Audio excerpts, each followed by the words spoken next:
Hey, y'all, Indy here from the Conscious Club Podcast, #1 podcast on Vulfpeck. This week, Tori and I are talking about the man behind the shades, the man with the neck brace, the man with the signature bass. That's right, it's Mr. Joe Dart himself. He's not in studio, we're just talking about him here on the Conscious Club Podcast.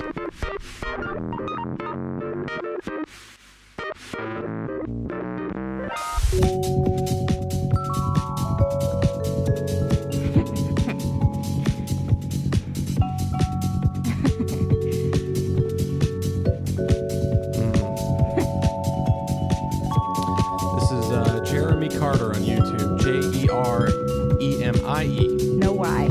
Carrier. Sorry, my sunglasses. My Joe Dart sunglasses are on. GEREMIE CARRIER on YouTube. Beautiful.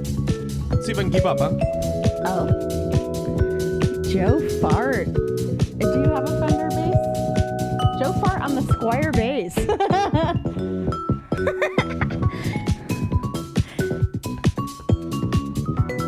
Oh no.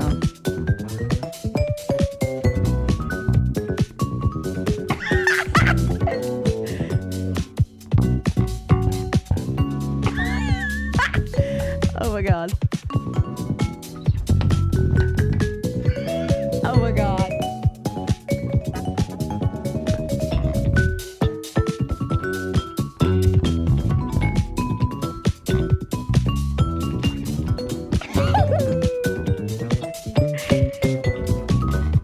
Can you go like half speed? Yeah. Here, let's go back here a little bit. And then let's go half speed. We're hitting the rocks here, but that's okay. We learn. We're playing music here. Let's Is go it half the speed. 0.5, right? Yeah. Let's try, yeah. Let's try 0.5. That's right. Let's go 75. 75. I ain't that bad, y'all. Yeah, let's try this. Let's try this. Let's try this.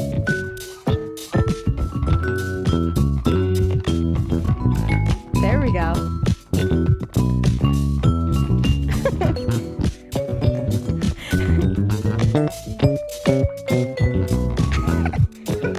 Did you even tune before this? There we go. Joe Fart. Oh.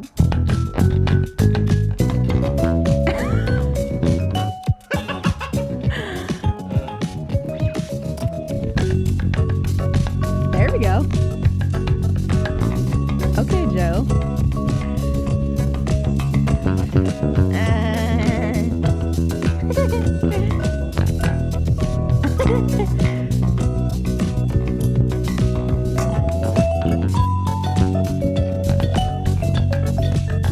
Joe Fart.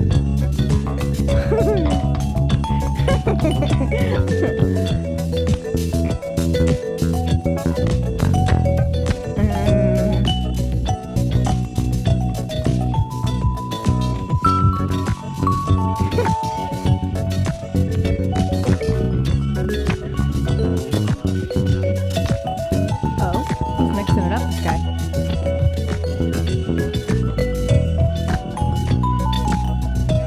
Do it.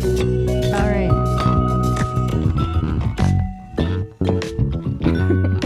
He's doing it.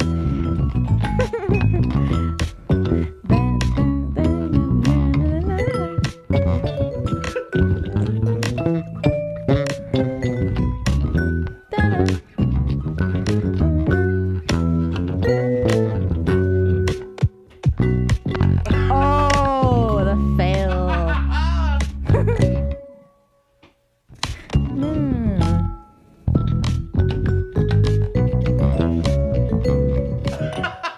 Oh my god. Joe Fart and Jeremie Carrier, this guy. Oh my goodness. Anyway. Joe Fart on the Squire bass. Joe Fart on the Squire bass. That was a bad cover. Oh my gosh. I didn't even think I was. I must preface this by saying he only practiced once last night for like 25 minutes. Hey. But at least he practiced. A little bit of practice. He came in a little bit prepped. I saw that he had some notes up on the computer, so he was doing some research. This guy. Yeah, tabs. I'm so glad you could be with us, Joe Fart. Thank you. I'm a man of few words. Few words, and more farts than words. I'm Joe Fart on the Squire jazz bass. Jazz bass. I love it. Well, welcome everybody. It's the Conscious Club podcast. It is. Off to a little rocky start there, but hey, you know we aim to please. We aim to shock, awe, and more of awe. Yeah. He doesn't practice, like that kind of thing. But yes, it's the Conscious Club podcast. It's a podcast about Vulfpeck. Mm-hmm. We are here to we're basically the IRS of the Vulfpeck. Correct. We audit the content that is thrown at us. Mm-hmm. We talk about it. It's a place where we come each week to talk about the Vulf. Correct. I want to start out by saying that the show's Instagram is at the Conscious Club Podcast. On Instagram, we post weekly or mostly daily there. Lots of Vulf memes, stuff about the show, things about stories. The ancillary members, new records, new videos. Right. Yeah, much like the Theo Katzman Appreciation Team. It's another Vulf entity, a ventity. Vulf updates. Yeah, a ventity. Yes. Also, Tori's Instagram is at Senorita Toria. She's an incredible artist. SENORITA TORIA. Right? Yep. Also, you can hit us up directly here on the show at, what is it? TCCP Direct.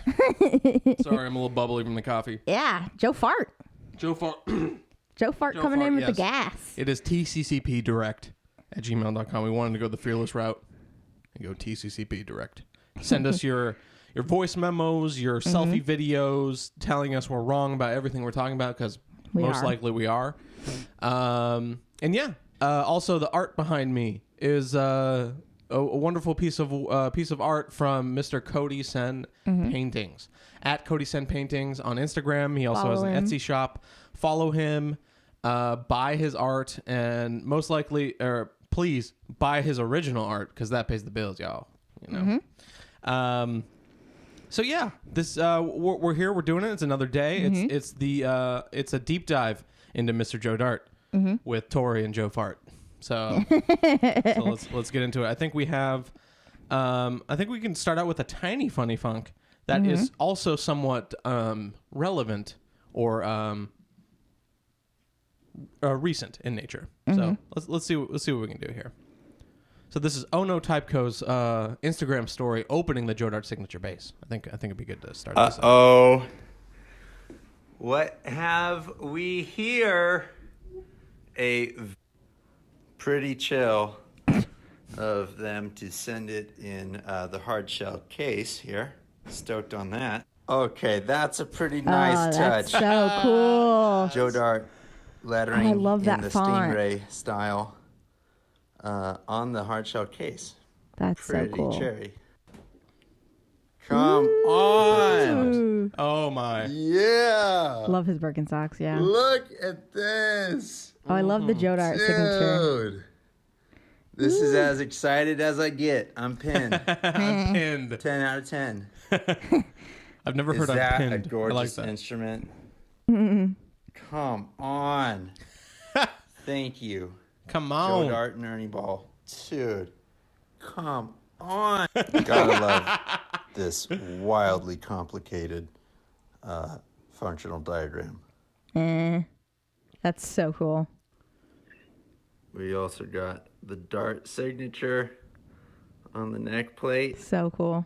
Vectorized that. Vectorized that. Came out pretty sick.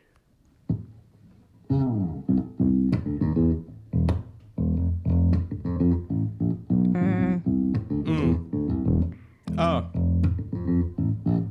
I love how in his house it's just like a bunch of topography. Like, Yeah.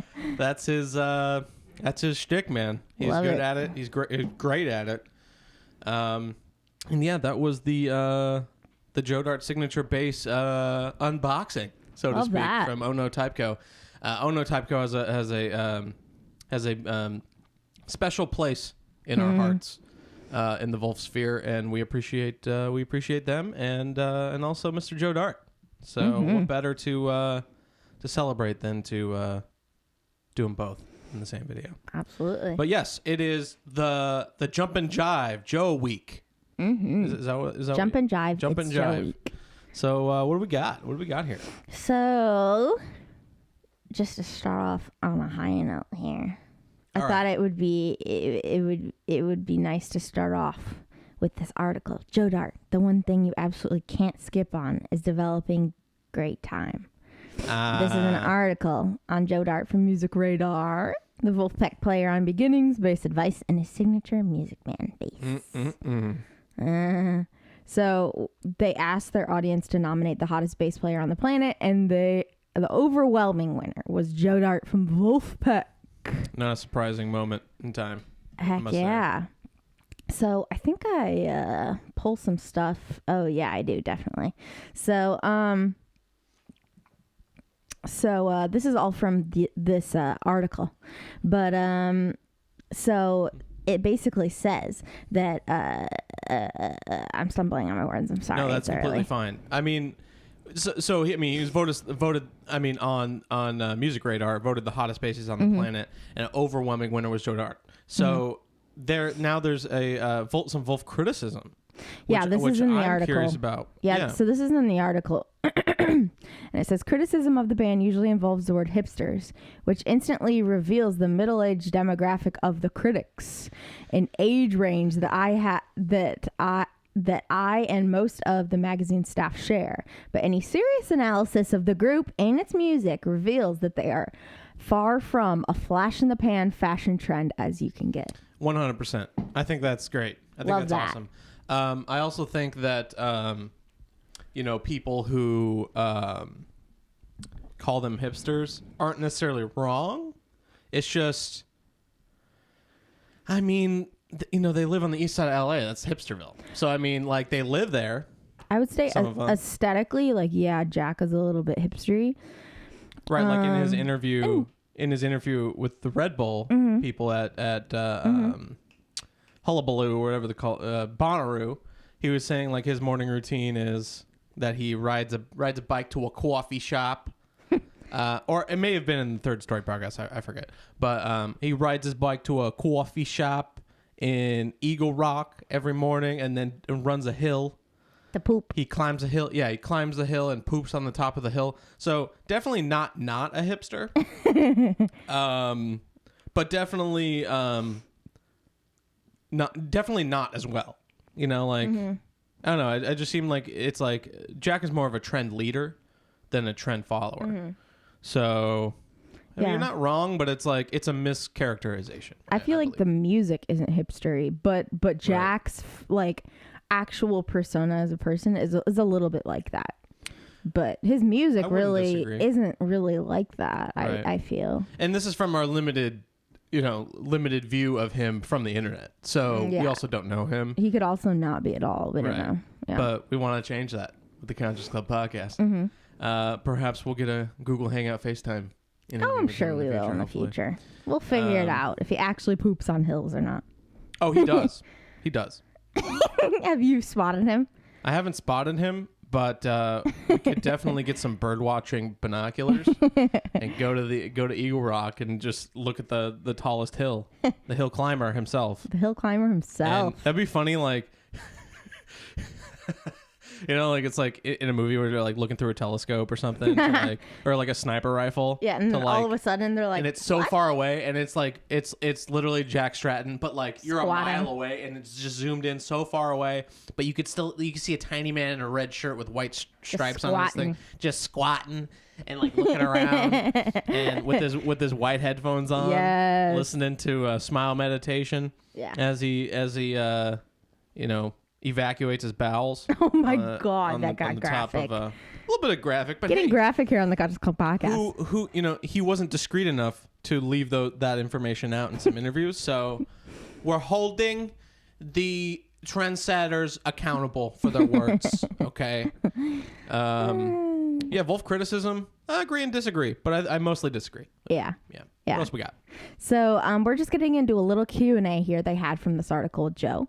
And it says, the question was, is it rewarding to get this level of recognition from recognition. It's a morning session. It's a morning, yeah, from the bass community, Joe. And it says, it's the coolest thing for me when I hear young bass players come up to me after the shows and say, you're the reason I started, or you're the reason I stuck with it. That is the highest honor for me. Beautiful. So, yeah. Beautiful. And you know, not many people get to have that kind of revered reaction. And this young. Yeah, and this young. He hasn't even broke 30 yet. Yeah. So, anyway, I didn't mean to cut you off there. Oh, no, you're fine.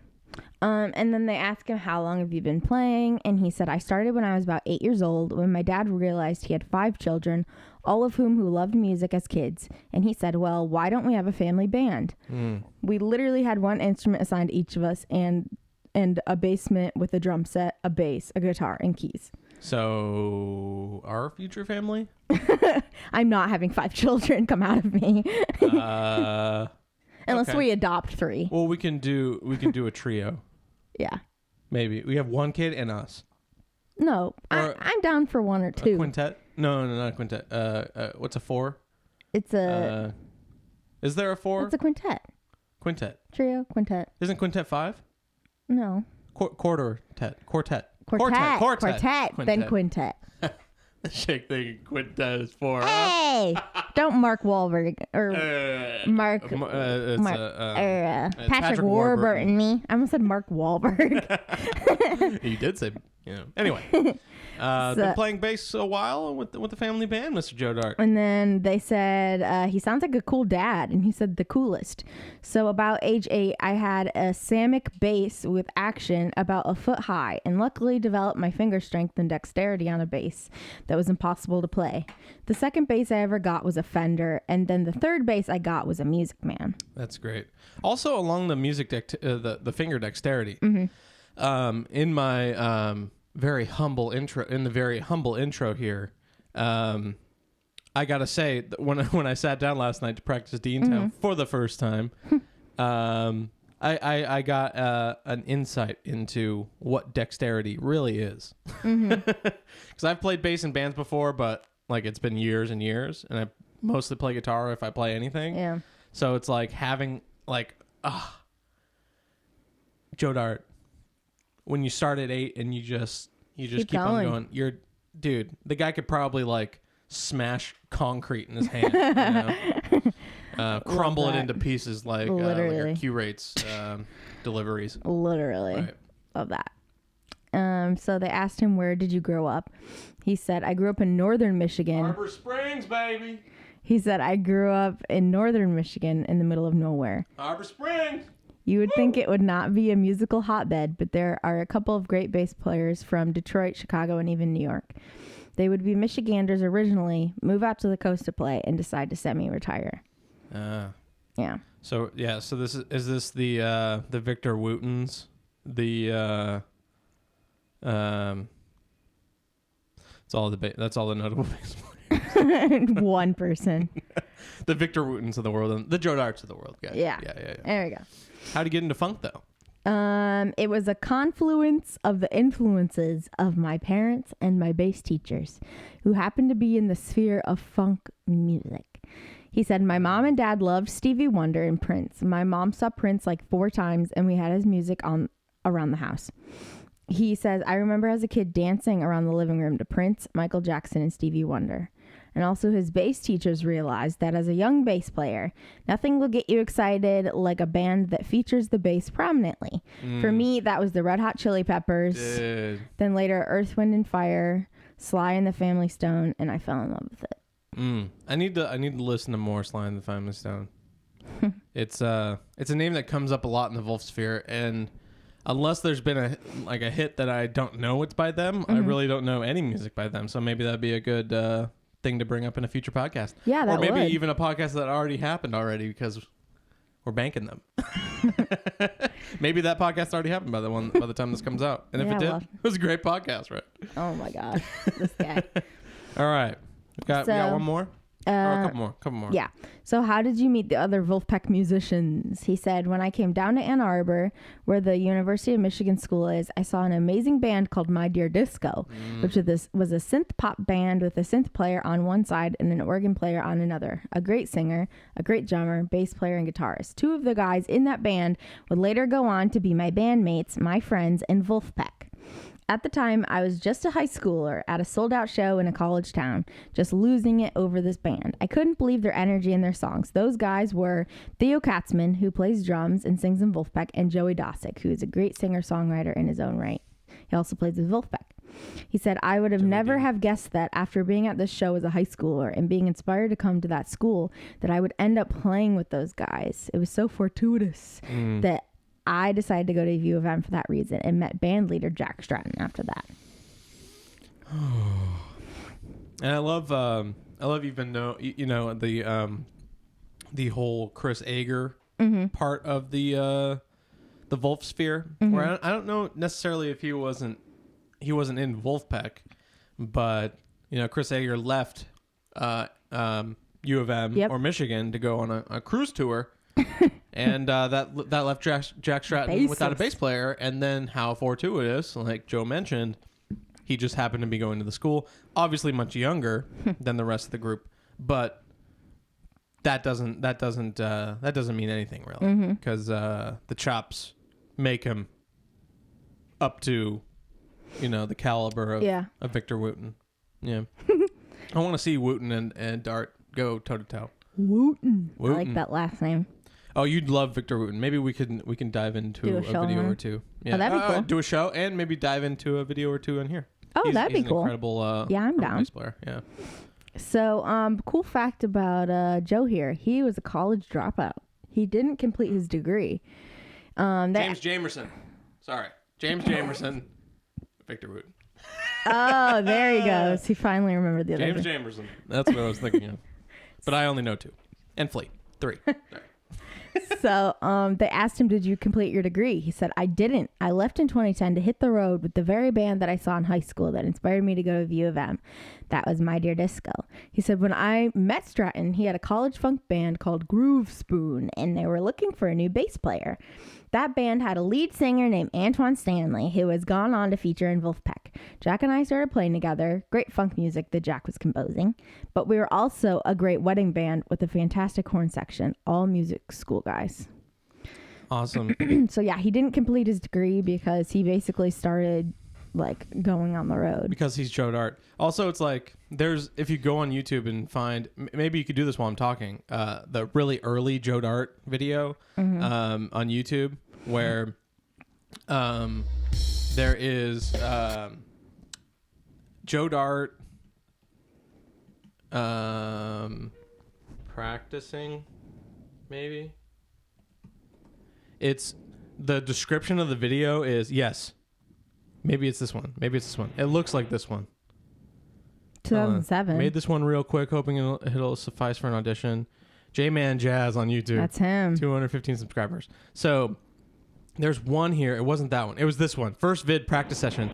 This is Joe Dart practicing, and it says Video Jam Test 212. I should have been working on homework. Then again, playing music is infinitely more important. More vids to come, I should think. Sorry about the sound quality. I'm going to try and perfect the art. So this is and him playing reggae, which me being from San Diego is a rite of passage. I gotta say, I should have been working on homework. Then again, music is infinitely more important. Goes along with exactly what we've been saying just the past minute ago. Yeah. Where he left school.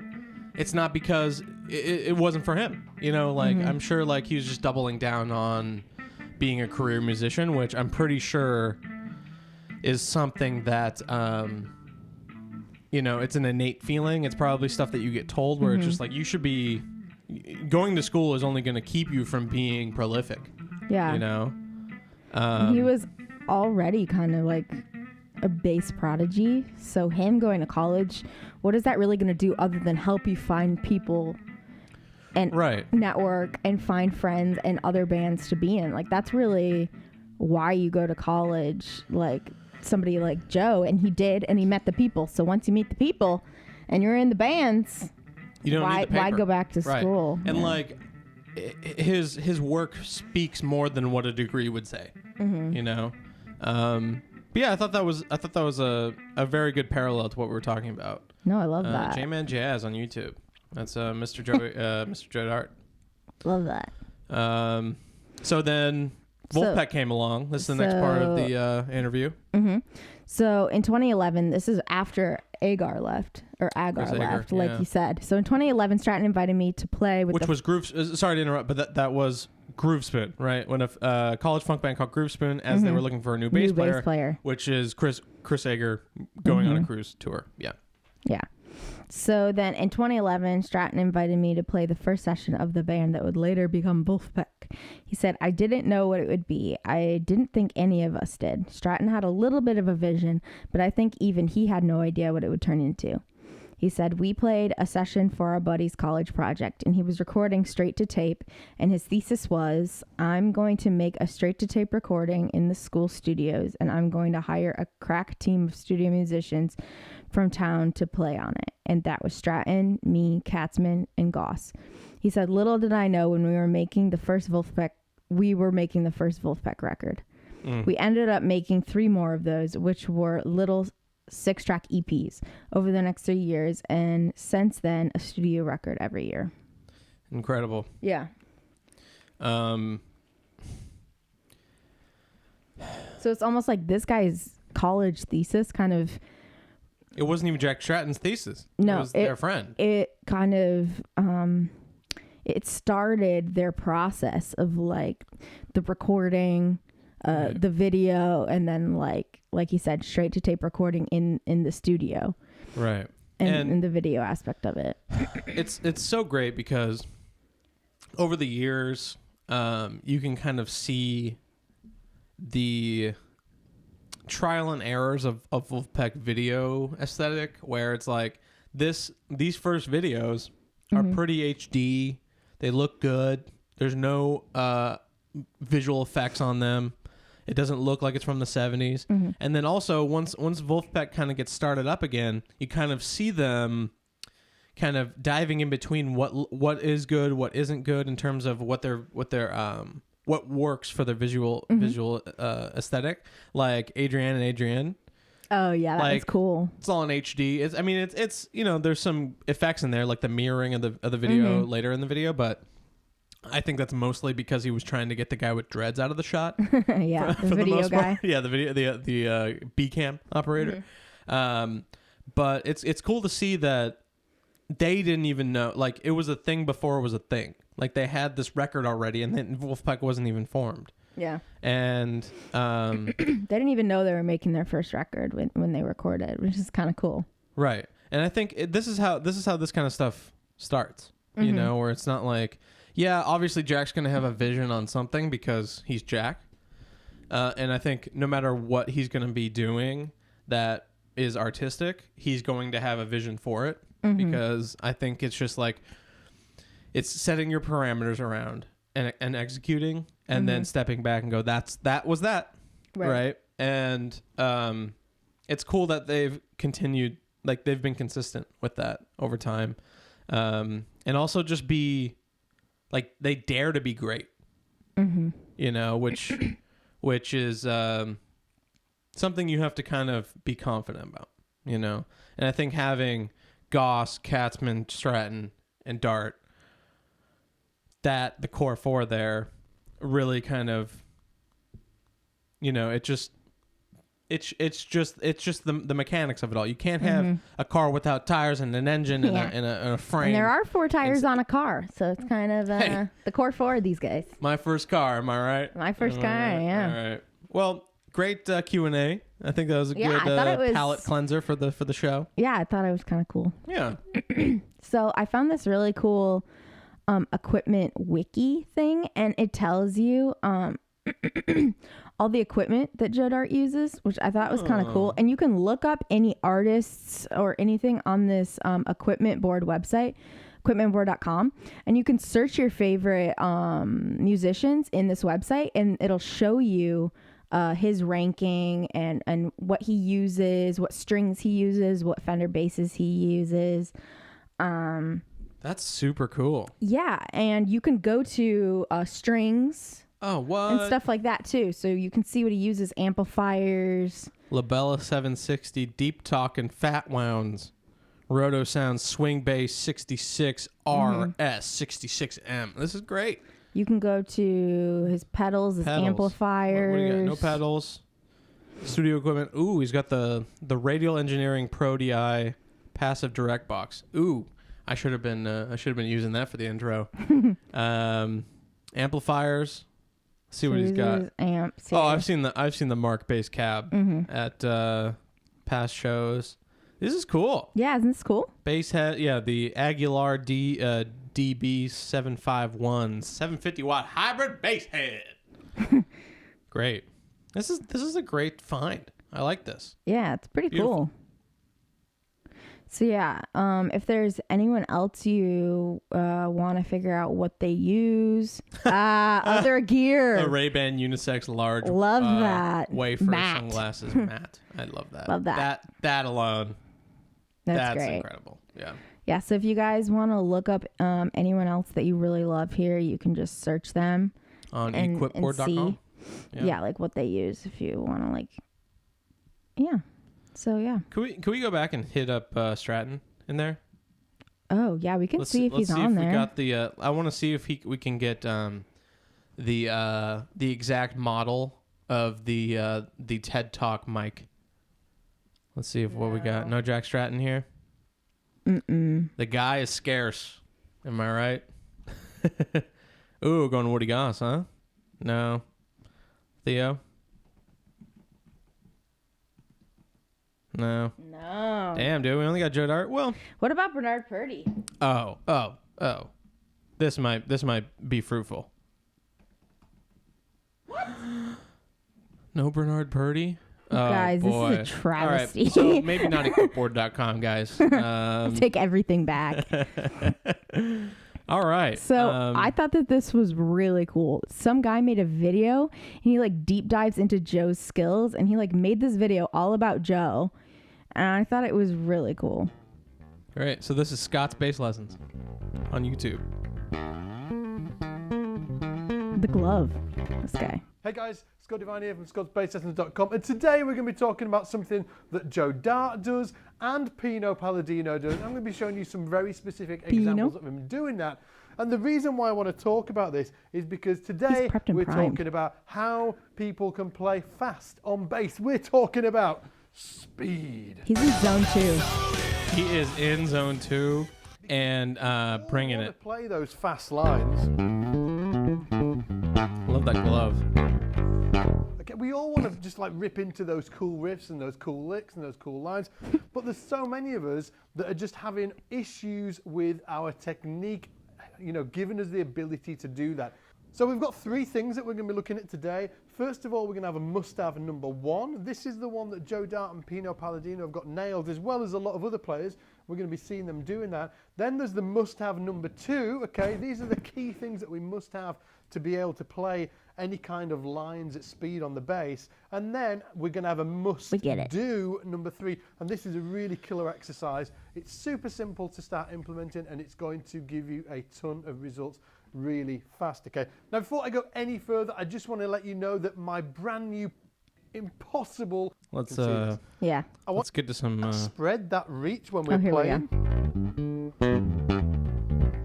fast lines. Feel free to skip around. Yeah, well, I'm just trying to find what the hell FH means. For bass, come on. get you burning on the bass. Oh, here it is. Must have number 1 is we must have our fretting hand together, okay? Fretting If we've got hand. any real big problems with our fretting hand over here, it's really going to make it impossible to play any lines at any great speed. Just want to say that the must-have number 1 is something I don't have, so got to work on that. All right, well, we figured it out. As you can all easily see in the intro. Right? And the main thing, if I had to point out one main culprit with fretting hands, it is this wrist here, that people took it up instead of having it down. And what happens is... Joe's definitely like that. Like this, Joe's right? definitely really I'm going to do flat. it sideways so you can see this.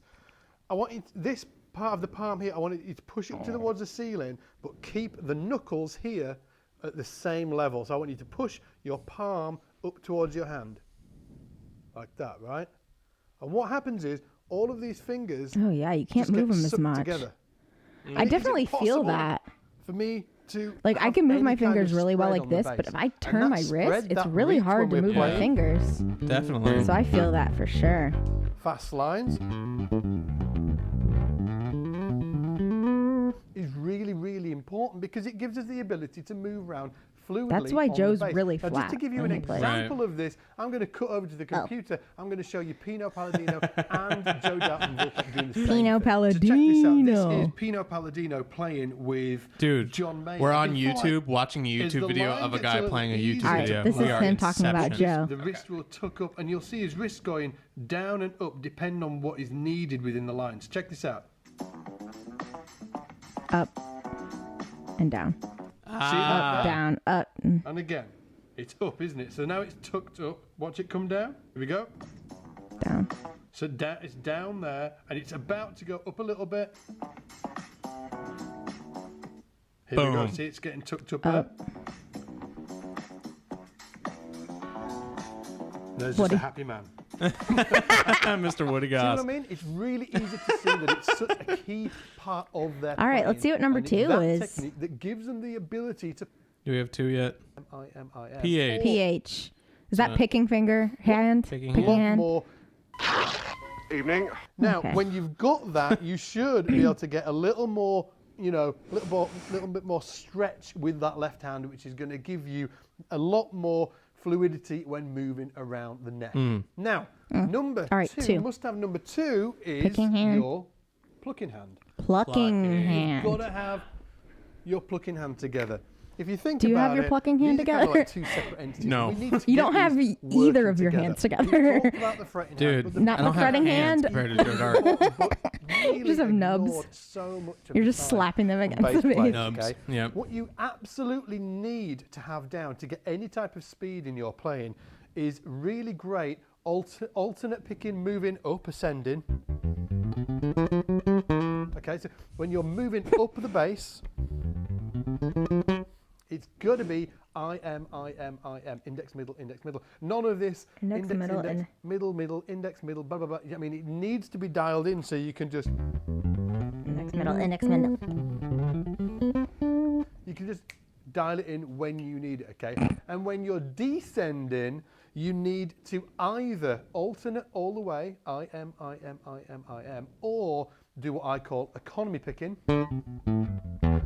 where I'm doubling up on the index finger or the middle finger, depending on how I'm moving down. So if I'm going down a major scale like this, I can play index, index, middle, index, index, middle, index, middle. So every time I move across a string, I'm using the same finger as I move across. And I can do the same with the middle finger as well. Middle, middle, index, middle, middle, index, middle, middle, index. So if you hear any of those guys that are playing like these types of lines, okay, where they're doing those fast, those types of lines, most of the time they are using economy picking within their right hand. This guy. And also, on top of getting the economy and the alternate plucking down in the plucking hand, a really great exercise is to get the independence exercises together as well. So your index and your middle finger are equally Should we see if he brings up like you would on a another snare drum video as of a Joe? drummer, you wouldn't have one hand that was like way more. All right, let's go to number. Yeah, let's must go to do 3. number 3, building that huh? speed, okay. Now on Here we to go. number 3. Okay, Must the do. must do. We're here to take exercise. away The must do something. exercise is what I call speed bursts. Speed So play Sky Mall. bursts. And speed bursts is where you take a major scale, or any scale, but in our case we'll take the major scale. Let's take a major C major scale. Okay, and what I want you to do is play 3 notes a string. So I actually want you to start the C major scale, but on the B here. Okay, so B, C, D, E, F, G, A, B, C, D, E, F. Okay, in fingers, if you wanted to put numbers to the fingers, it'd be 1, 2, 4, 1, 2, 4, 1, 3, 4, 1, 3, 4. Now, when you're playing a fast line, the problem areas are going to be when you're crossing the strings. It's not going to be, if you pick up your bass right now, okay, or if you've got it in your hands, you'll probably be able to play those 3 notes at that tempo. But can you play the whole thing at that tempo? That was the same tempo as this. Whole thing. Indy learns to play the bass. So why can you play 3 notes and not the whole thing, right? The reason Because is you're because crossing. crossing over the strings is throwing up a ton of issues for your technique, and your technique's crumbling, and you are ending up a bit of a technique mess, right? Technique mess. A whole hot mess. So how do we do this? We just add a note each time, and we let our technique get used to adding that note, okay? We'll start with 3 notes. Now go to 4 notes. 1, 2, 3, 4. Let's bring the tempo down a little bit. Now that probably feels okay, but when you add in the 5th note, that F, now we're like properly on the A string. Now we add in another note, 6 notes. Now we add in 7 notes. Falling apart. 8 notes. Now, as I'm doing it, obviously I've done that over a minute, right? You should be doing this over days or weeks, being able to play 5 notes really smoothly job, booby. at a certain speed. Then you add in that 6th note, and if your technique starts to fall to bits, then you start analysing, why is it falling to bits? Is it my thumb? Why is it falling to my muting bits? technique? Is it my left hand? Like, what is it specifically that's falling What's off? falling to bits that's for making you? it hard for you? Because everybody's Everything? different. So you can watch as many Timing, YouTube videos as everything, you want to, and dexterity, it's not going to solve talent. this specific problem. Only you can The solve lack this of practice specific because problem, you okay? haven't picked up that lack bass. of Get out, talent. get your Well, I got bass, the talent, I just don't have the start working practice. on this. Start with 3 notes, then 4 notes, then 3 notes, 4 notes, 3 notes, 4 notes, 5 notes, and go through that sequence, adding in a note every few. All right, Scott's bass lessons coming in hot here. That's bass lessons, eh?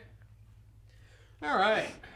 What do we got here? So we've learned the beginnings of Joe. Mm-hmm. We learned, Joe going to school and realizing it's not for him. Mm-hmm. We've gone into Vulfpeck, Mm-hmm. and we've learned the 2 must-haves and the 1 must-do, according to Scott. Mm-hmm. What else do we got on Mr. Joe Dart? So we have a few things here. We have so you remember how in the Woody deep dive we talked about how he played with the group Olam? The Olam, yes. We have that with Joe, but we also have these really cool videos of Joe jamming on some cool bass guitars also. So I think we should dive into those videos really quickly. They're just some really cool vids here. Mm-hmm. Oh, yeah. Got a dope DP on this, too, huh? Mm-hmm.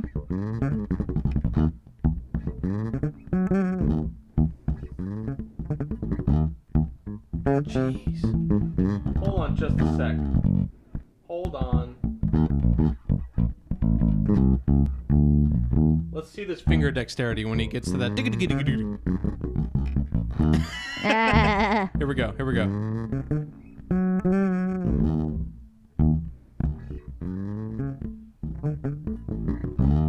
I love it. Beautiful.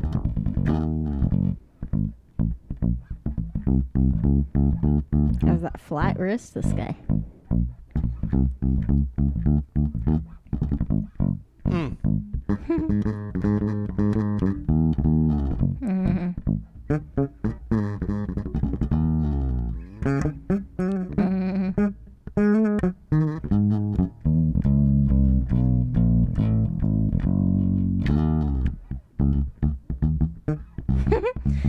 want to tell you guys which bass this is because these are all going to be different basses. This is the Ernie Ball Music Man Stingray bass number 26, the Old Smoothie.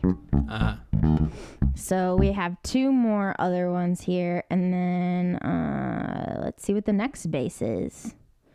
This one is the Music Man Stingray 5, neck through bass. Beautiful. Here he is. Cherry Blue red. Sneaks.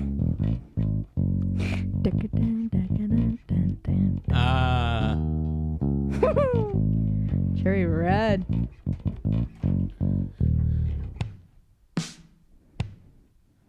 Come on, Joe. There we go. Humbucking.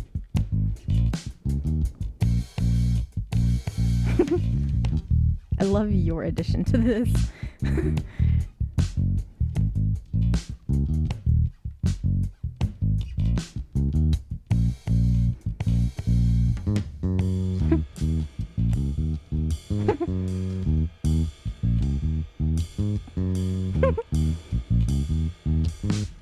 Oh.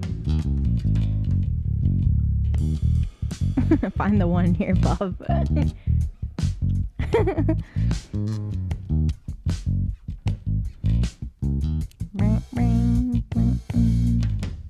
Oh, he's changing settings again. Oh, I love playing with Joe Dart. Woohoo!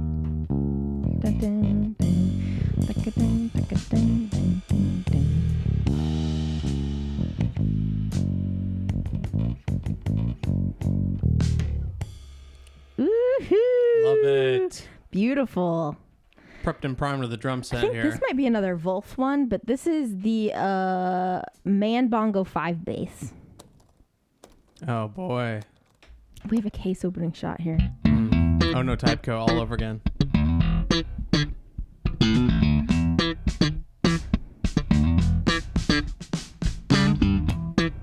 Ooh, I like you. I love the orange sparkly finish.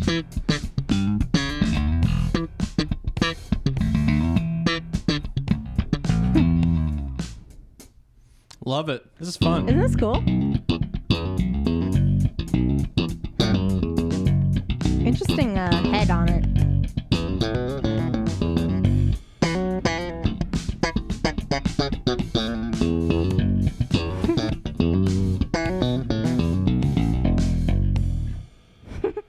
He's always playing with those knobs, those huh? knobs, huh?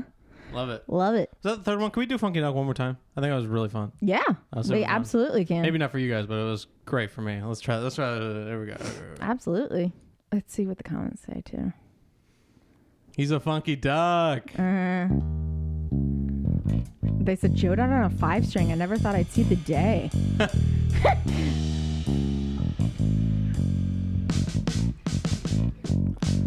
He's on the scene.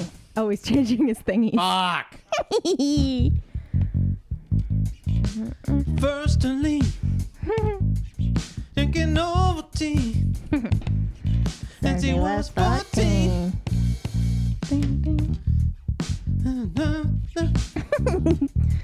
They kind of cut it up, but he's a funky dog. I say.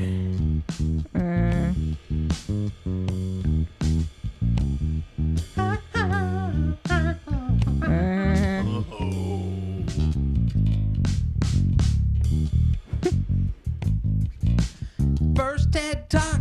Man, remember the name. 14. I think there's another one here that I didn't include, actually. It's a white let's do one, it. which I don't think we saw. Yeah. Ooh, let's do this one, dude. This I'm might be fucking another ready. Vulf song. Oh, it is. Oh, yeah.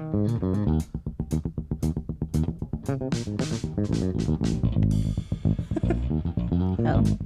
Oh, it gets funkier. Okay. Yeah, I think so. Yeah. Yep.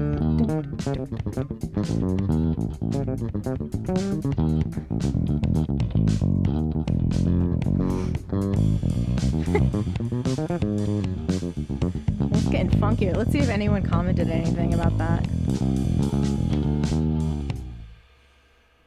He's probably messing with his little knobos again.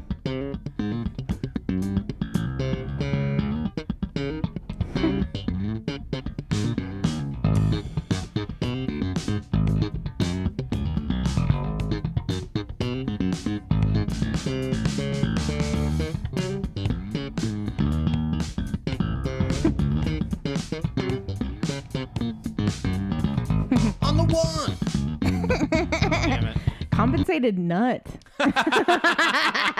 Compensated nut God. for precise intonation.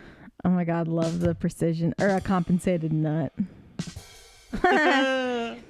All right. So I have before we go into Olam, I have Joe Dart singing. And then I have a interview with Joe Dart. Let's do it. Which one do you think you want to hear first? Let's hear him sing. All right. Is it Peccapella? Not sure. I don't remember. Joe Dart in the Fender vocals.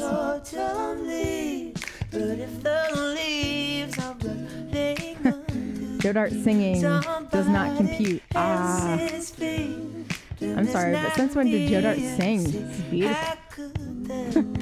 A thing of beauty.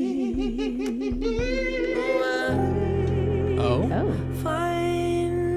I didn't know they went to... I didn't either. Believing over time, I'll come to see someday how love could be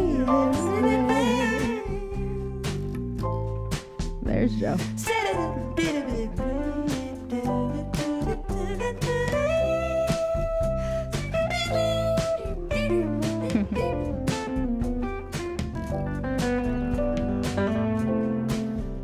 Love is a beautiful thing.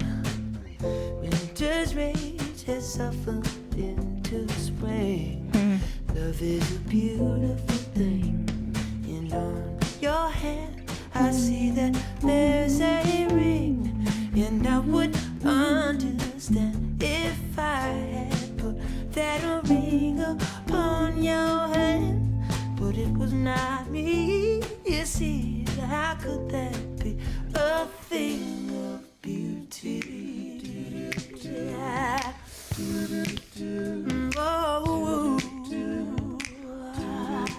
how could that be? Yeah. How could that be? Yeah. Oh, I just can't see.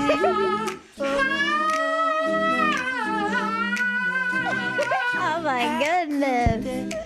Whoa, boom. See, here on the Conscious Club podcast, we ruin good recording. I just want to make Beautiful. a note that it's kind of funny how there's a Lennon poster behind them, and that was one of my Vulf styles for Woody. Remember? For Woody, yes. With Lennon. Lennon is Woody? Yeah. What do you mean Lennon is Woody? If you go back to Conscious Club, it's one of the early ones. Yeah. I So don't know which one. we obviously don't have to watch this whole interview, but if anyone is interested, there is another Allegra interview with Joe Dart. Oh, let's do this. So Love the you framing. picked that because you were going to be the bass player in your family band. So Exactly. it could have gone another way. Yeah, very true.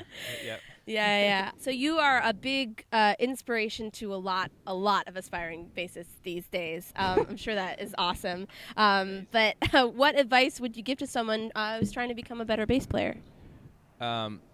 First of all, it's the highest honor for me anytime someone says that I inspire them, that I inspired them to play or inspired them to,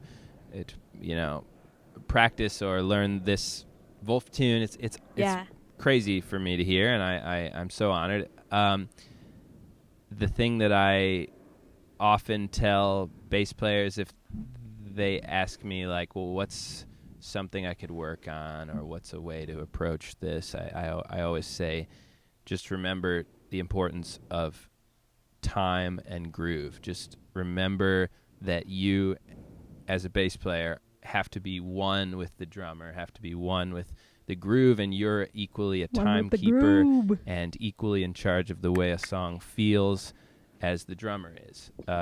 So that's, to me, the most important thing. The other things like that are foundational, of course you need to work up to a certain level of technique and dexterity and theory, but those things don't mean all that much if you don't have a really great sense of groove and time and feel. Totally. And you did a lot of practicing, like, to a click, right? Yeah, I had a drum machine that I played with endlessly before I found other people to play with, and then I found, luckily, some great drummers to play with. So I'd say, between playing with a metronome for a long time, and then also grooving and getting really locked in with some great drummers in my life has made all the difference. I feel very, very lucky. Yeah, for sure. One with the groove. One with the groove, this guy. You know, it's weird. It's weird to hear him speak at length about most Isn't stuff. it cool? It's like he's like the silent one. I know. You know, in the band. So it's cool. That's Allegra's interview. Stop It's Ginger Time. Stop It's Ginger Time on YouTube. Mm-hmm. The Vulf admin. Mm-hmm.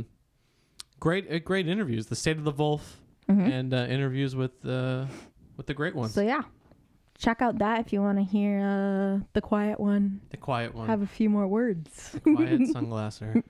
So we're gonna go into some Olam stuff, which we did talk about a little bit with Woody. But this is pretty cool.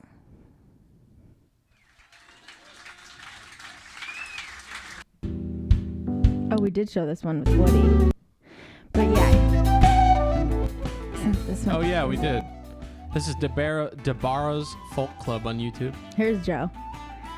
Ah, yes. We have many other Olam videos though that you haven't seen. They're coming This up is next. in But yeah, Ireland, this right? is yeah. It's pretty cool. So both great. Woody and Joe play with Olam here. And we have a few more. This one is on an Irish TV station, this one.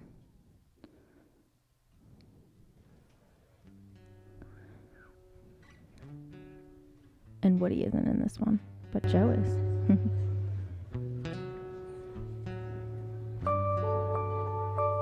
Never seen Sounds so many like Woody, white but- people in my entire life. I know. Literally, though. Love the little focus, right? Sitting there.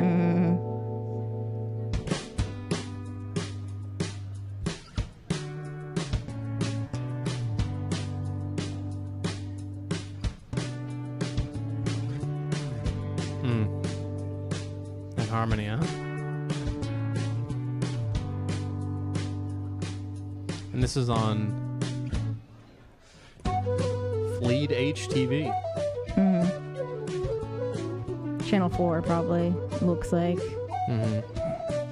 This guy coming in hot again. With his little flute. Oh, Joe comes in This is here. really good. Here he is.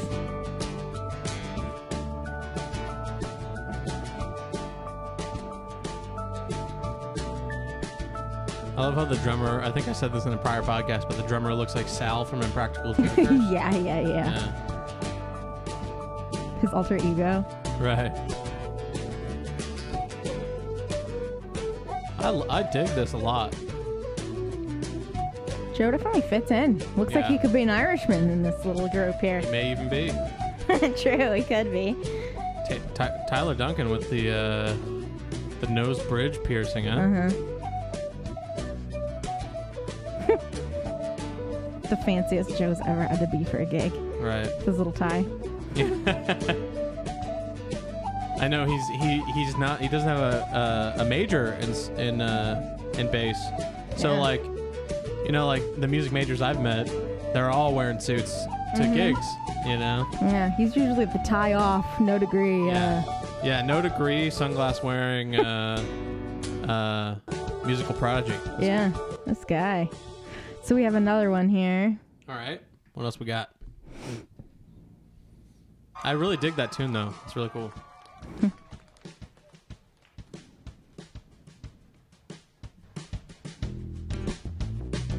Tyler Duncan, feel the groove, huh? On the groove with Joe Dart. 3 Signs of a Bad Man.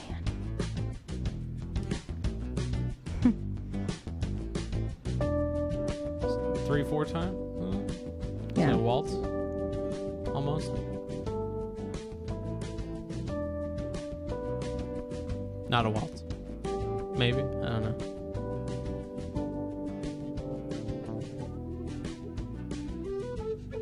Is it in 5, 4? 1, 2, 3. 1, 2, 3. Oh, maybe you're right. 2, 3. Right?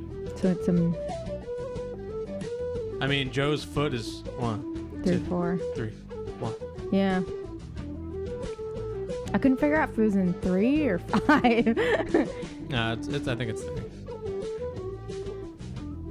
That's what we get for blue collar musicians here on the Couch podcast. And I think that's I think that's a cool little note for us non music school musicians out there that you can be prolific without a degree, huh?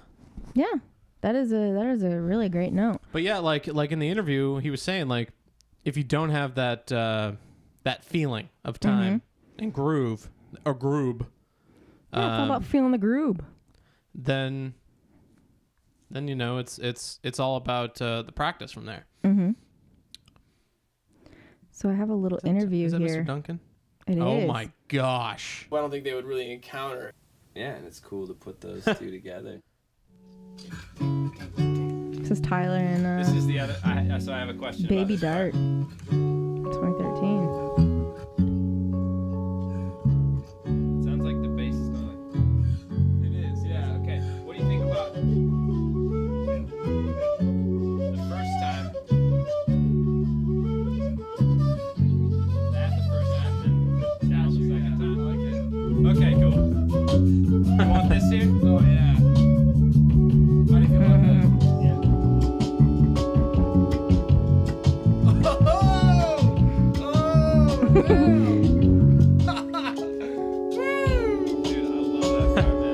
Tyler Duncan's me. Literally, Next yeah. part. It's my favorite melody on the record. Oh, really? Yeah. Beautiful. This music like the Cat Stevens. I love this shit.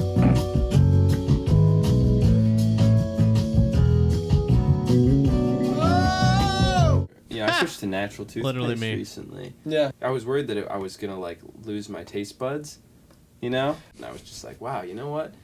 If I didn't have my taste buds, like, I'm not sure my life would really be worth living anymore. Yeah. You know, because I just feel, you know, because that's for me kind of what it's all about, you know? Like, you know, I love music, but like food, you know? I love food. Dude, What was that shit? that's like Play that my again? favorite.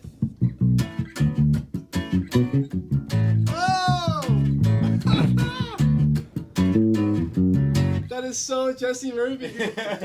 Yeah, that's like, that's a fun part, man.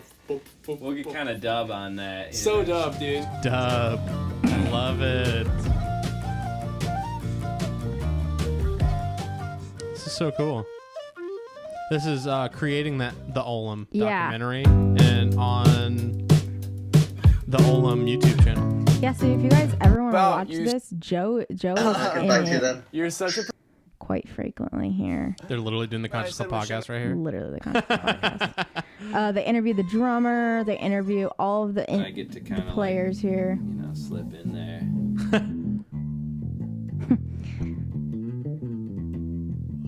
His stink face. It's you.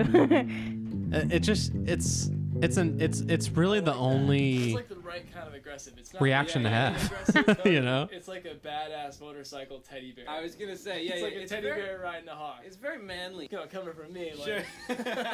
there's no too hairy. It's really hard to apply any sort of label or, you know, or genre to this. It's like a groove record, you know, which is like my favorite. Like Lunas is like the only real strong like bass presence in Irish music. You know, John is the one who has like much more of like a trad following. I like the idea of his fans like hearing a bass player like Joe, who I don't think they would really encounter. Yeah, and it's cool to put those two together. I love so it. adorable. This is great. Yeah, so if you guys ever want to watch it, go to the Olam. Yeah, it's like a 12-minute documentary about It's 3 L's. Olam with 3 L's, yeah. Yeah, and then check that out. Great. It's pretty cool. Awesome. This brings us to Funny Funk. This brings us to Funny Funk. All right. And I have an Olam goof actually in Funny Funk here.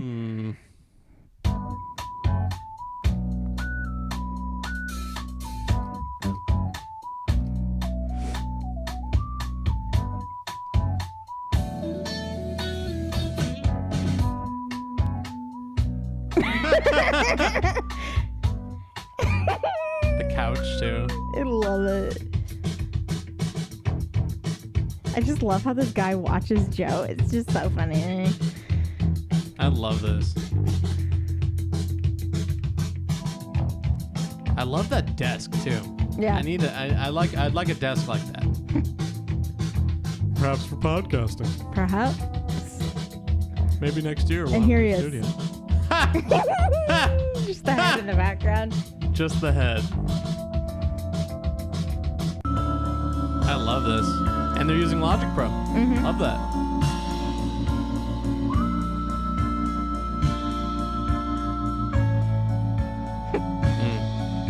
Beautiful. The couch from Lonely Town. Yep. It's the basement. And here he is. And the fireplace. Ah. The drummer. Love it. And the fireplace, yeah. From the MSG show. Yeah, it's the basement. The basement. The Vulf basement in Ann Arbor, Michigan. So yeah, I thought that Beautiful. was just funny because this guy is just creeping on Joe. So. Well, I think it's it's the drum and the bass. They're tracking drum and bass, so why not have the drummer there too? Yeah, I also found this old picture, and I just thought that Jack looked like the fangirl. He does. Of Vulfpeck here. I That's just thought great. it was cute. Heavy Michigan hang at the Vulfpeck concert last night in LA. This is from Joe's Insta. Back on March 2015, huh? Mm-hmm. Yeah. Back when Theo had hair. Before the Theo balding portion of his life. So this is Funny Funk Joe edition here. Are you ready to get your world rocked? Ready? Yes. Are you ready to get your mind blown? Do it. You want to get some Joe, Dart! all up in you? I don't know. Well, prepare to be Vulf.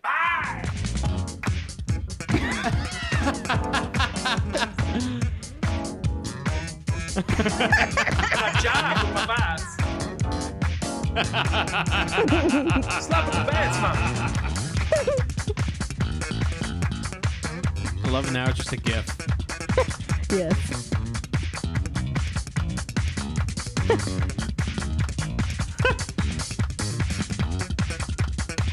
Wow. This is incredible. It just speeds up. Jeez. The editing. It doesn't not work, Oh, it for sure works. Slap it, So let's get credit here. That was by Nicolino _O on YouTube. Yeah. On YouTube. It's a slap at the best. Joe Dart, Paul Rudd. Next one here. Oh, this is cool. Isolated Boogie on Reggae Woman bass. Mm-hmm. And then Mario. It's just Mario? Yeah.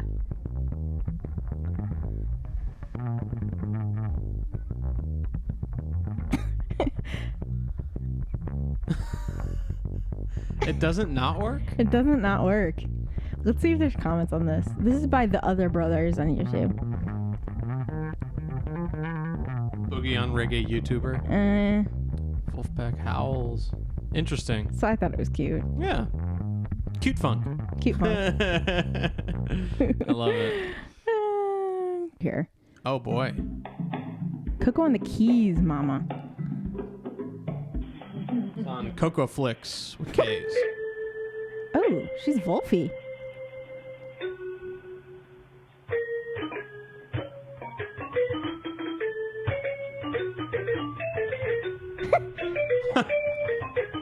Such a docile gorilla. Love that scratch. Love the scratch. He's like, my sense of timing is off. Sorry. Now with this. I feel like this is your mom trying to teach kids how to play piano. Let's see what we get when you hit play. Oh, it'll replay it. You remind me so much of just kids, Yeah. Sign language. God, Coco's so smart. She's signing. Cut her off after 50 notes. God, man. Coco's so smart. That's so crazy. I love Coco so much. Coco, everybody. All right, last one here. Joe Dart visualization, huh? It's like every picture is a 16th note. Correct. All right. I guess we can end with this, huh? Yeah. All right. Let me grab the bass here, huh? All right. See if we can do it. I want to give credit really quick to Ted Drimbinski on YouTube. He made this.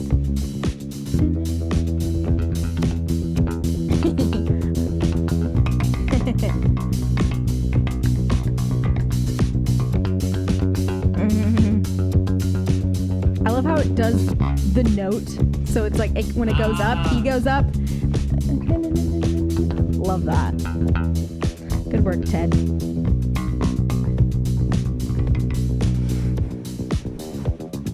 And he even does it like...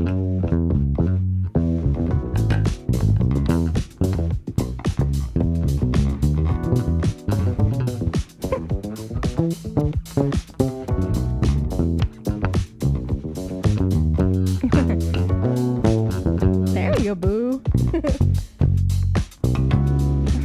There you go.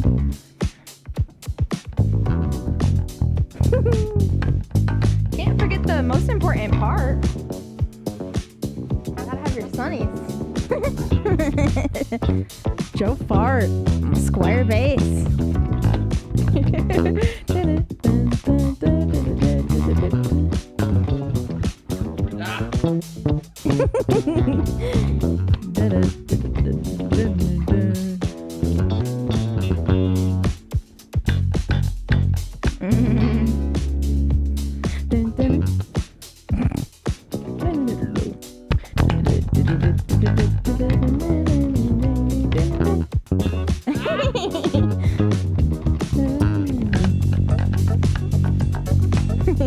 Thank you guys for watching the Conscious Thank Club you. podcast. It is at the Conscious Club podcast on Instagram. It is. At Senorita Toria. TCCPdirect@gmail.com. We coming you direct Go to from the Valley of Los Angeles, everybody. It has been the Joe Dart Deep Dive.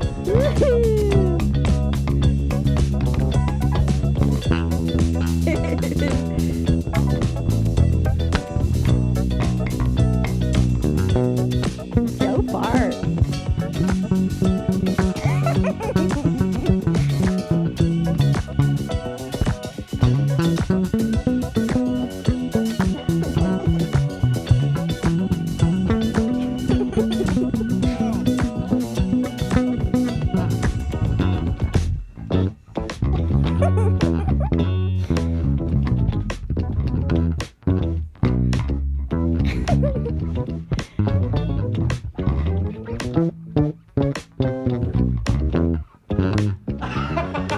Oh my gosh, Joe Fart.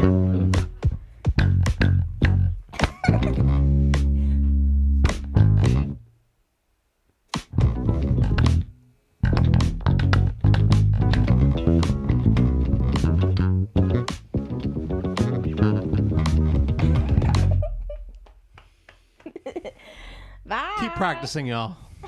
I will too. Have a good week. Hey everybody, Indy here, and thanks for watching the Conscious Club podcast. Please be advised that this is a fan-made podcast. Even though we would love nothing more, we are not associated with Vulfpeck, Vulf Records LLC, Vulf Productions Inc, or any associated acts tied to the greater Vulf umbrella. We do this show out of love, not for monetary gain. We simply wanted an outlet like this to exist, so we made it happen, and I hope that's okay. Thanks for watching, and always remember, fee fi fo fum.